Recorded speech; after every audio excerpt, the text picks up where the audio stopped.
안녕하십니까. 진세골 사랑의 집 이사장 주수일입니다. 모든 가정은 가정에 따라 각각 다른 그 가정의 문화들이 있습니다. 그런데 이 가정 문화는 바로 그 가정 모든 구성원들의 삶의 질과 행복을 결정하는 것입니다. 그래서 이 가정 문화는 우리들이 살아가는 데 있어서 아주 중요한 역할을 하는데, 그것은 그 가정 구성원들의 가치관과 성품에 의해서 만들어집니다. 그래서 하나님께서는 자기 백성들에게 항상 생각과 행동을 규정하는 계명들을 주셨습니다. 그런데 이것은 결국 우리들의 삶에 새로운 행동 기준을 주어서 가정 문화를 만들어 주는 것입니다. 출애굽을 한 이스라엘 백성들을 보면 하나님이 없는 애굽의 통치 밑에서 400년 동안이나 종살이를 하면서 생각과 문화들이 하나님을 너무나 많이 떠나 있었습니다. 그래서 하나님께서는 이들을 출애굽시키면서 시내산에서 모세를 통해서 새로운 계명을 주셨습니다. 물론 그 계명은 그때 그들에게만 주신 것이 아니었습니다. 창세로부터 아담과 노아와 아브라함을 비롯한 모든 믿음의 조상들에게도 주셨던 것입니다.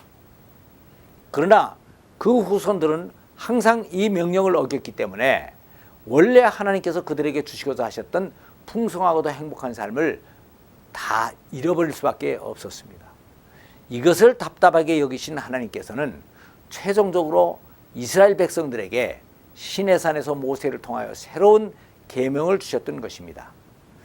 그러니까 그때 그 명령과 규례와 법도는 이스라엘 민족만이 아니라 모든 인간들이 다 지켜야 되는 것이었습니다. 그런데 우리들이 이 계명의 내용을 다 잘 알고 지킨다는 것은 아주 힘든 일입니다. 그래서 잘못 생각하면 이 계명은 하나님께서 우리 인간들에게 주신 아주 힘든 멍에들이 아닌가 하는 생각이 듭니다. 그러나 이것은 열심히 잘 지키다 보면 결국 이 계명이 멍에나 짐이 아니고 축복이 된다는 것을 알 수가 있습니다. 그래서 여기서는 우리에게 처음에는 그렇게 짐이 되었던 계명들이 어떻게 나중에 축복으로 바뀌는가 하는 것에 대해서 한번 생각을 해보겠습니다. 처음 예수를 믿으면 우선 생각과 가치관이 바뀌게 됩니다. 그리고 다음에는 우리들의 행동이 바뀌게 되는데 이 과정이 아주 힘든 것입니다. 그래서 예수 믿는 것이 이렇게 힘들어서야 어떻게 신앙생활을 할 수 있겠는가 하는 생각을 하게 됩니다. 그러나 독하게 마음을 먹고 이것을 계속 실천하다 보면 이것이 바로 나의 습관이 됩니다. 그리고 이러한 습관으로 오랫동안 살다 보면 이것이 좋아지게 되는데 이것이 바로 우리들의 새로운 성품이 확립된 것입니다.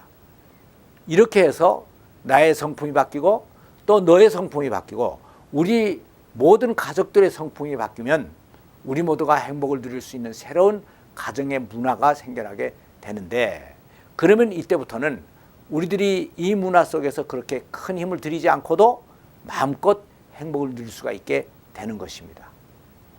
그래서 이런 성품은 우리의 운명을 바꾸게 됩니다. 저는 젊어서부터 예수를 믿었습니다.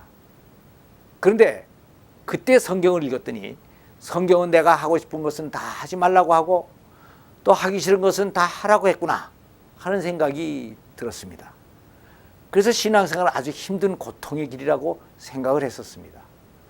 그런데 그 후 몇십 년이 지나서 지금에 와서 보니까 내가 하고 싶은 것이 성경이 하라고 한 것이 많이 생겼고 내가 하기 싫은 것이 성경이 하지 말라고 한 것이 상당히 많아졌습니다. 근데 이렇게 된 것은 저 자신 상당히 힘은 들었지만 그래도 인내심을 가지고 하나님의 명령과 규례와 법도들을 지키려고 열심히 노력을 해왔기 때문이었습니다. 그런데 이렇게 노력을 하여 일단 좋은 습관과 성품이 생기면 그 다음의 신앙생활은 그렇게 힘이 들지가 않고 오히려 재미가 있어지는 것입니다. 그래서 여기서는 우리들의 가정 문화를 올바로 세워주는 데 가장 중요한 역할을 하는 성경적인 원리를 하나 생각을 해보겠습니다.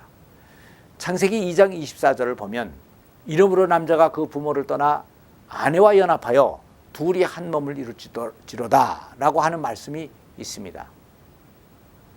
이 말씀을 보면 자녀가 결혼을 하면 부모를 떠나야 되는 것입니다. 그런데 우리들 모두는 효도를 모든 덕목의 기초로 삼고 있는 유교적인 문화 속에서 살아왔기 때문에 자식의 입장에서나 부모의 입장에서나 부모를 떠난다는 것이 결코 쉬운 것이 아닙니다. 오히려 성실한 사람들일수록 어떻게 나를 낳으시고 기르신 부모님의 은혜를 잊어버리고 부모를 떠나느냐라고 생각하는 경향이 있는 것입니다. 그리고 남자는 기뻐도 기쁜 빛을 얼굴에 나타내지 아니하고 슬퍼도 슬픈 빛을 그 얼굴에 나타내지 않는 것이 군자의 도다라는 사서삼경의 가르침을 많이 받아서 부부가 사랑을 하는 것도 속으로 은근히 해야지 겉으로 사랑한다니 또는 좋아한다니 하는 등의 얘기를 하면 이것이 아주 팔불출이로 생각을 하게 되어 있습니다. 그리고 또 어른 앞에서 자식을 너무 귀여워해도 부모에 대한 예의가 아닌 것으로 여겨왔습니다. 그리고 또 부모의 입장에서도 내가 어떻게 낳아서 어떻게 기른 자식인데 떠나보내냐라고 하는 정서적인 강한 집념이 있고 또 노후에는 경제적으로도 도움을 받고 싶어하는 기대감이 있기 때문에 자녀를 떠나보낸다는 것이 결코 쉬운 일이 아닙니다. 그래서 요새 아들을 장가보낸 연령의 어머니들이 모여서 가장 많이 하는 대화의 주제가 결국은 죽으라 하고 고생을 하며 아들을 키워놨더니 며느리 좋은 일만 시켰다 라고 하는 등의 말이나 또 기타 며느리에 대한 불만들이 많은 대화의 주제가 돼 있는 것입니다. 이것이 바로 우리나라의 잘못된 가정 문화의 열매들입니다. 이렇게 우리들은 수천 년 동안 조상대대로 하나님 없이 살아오면서 수많은 잘못된 관습과 가정 문화를 만들어냈고 이로 인해서 사람들은 수많은 고통을 당하고 행복한 삶을 포기해야만 했습니다. 그런데 이제는 자식이 결혼을 하면 부모를 떠나야 되고 사랑이란 원래 표현을 통해서 주고받는 가운데 더 풍성해진다는 진리가 성경에 의해서 드러났습니다. 그래서 부모가 솔선해서 자녀를 떠나 보내주어야 되는 것입니다. 자식이 떠나겠다고 주장을 하면 불효가 되기가 쉽습니다. 그리고 시어머니가 아들에 대한 주도권을 며느리보다 우선해서 가지려고 다투지를 말고 너희들이 서로 사랑하면서 행복하게 사는 것이 바로 나 자신의 바라는 바이고 바로 나의 행복이 된다는 것을 보여주어야 되는 것입니다. 그래야 며느리가 이렇게 아들을 잘 길러서 자기에게 준 어머님께 감사하는 마음을 가지게 되고 마음으로부터 우러나오는 효도를 할 수 있게 되는 것입니다. 이것이 바로 성경적인 원리를 기초로 하여 확립되는 크리스찬들의 가정 문화입니다. 그래서 예수님은 요한복음 8장 32절에서 너희가 진리를 알지니 진리가 너희를 자유케 하리라 라고 하는 말씀을 하고 있습니다. 이 말씀은 과거의 모든 잘못된 습관과 문화로부터 자유로워져서 행복한 삶을 마음껏 누리라는 말씀인 것입니다. 감사합니다.